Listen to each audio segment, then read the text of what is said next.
আসসালামু আলাইকুম, সবাই কেমন আছেন? নিশ্চয়ই ভালো।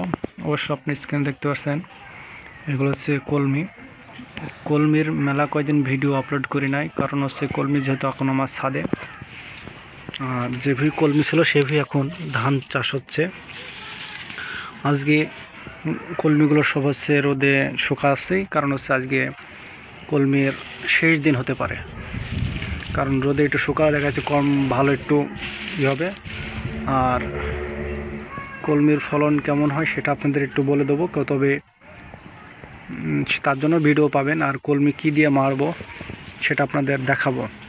তো কলমির চাষে লাভজনক কি লস সেটা একেবারে ভিডিও একদিন আপনাদের সাথে কথা বলবো, সেটা মাড়াইকরণ এবং বেচার পর। তার আগে আর হচ্ছে না। দেখেন শুকে কলমি কি হয়ে গেছে, একবারে জড়ো হয়ে গেছে।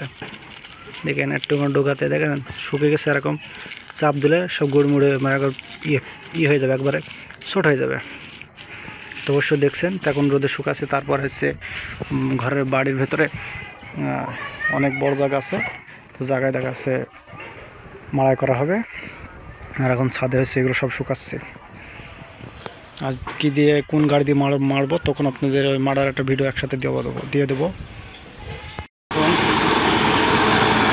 এখন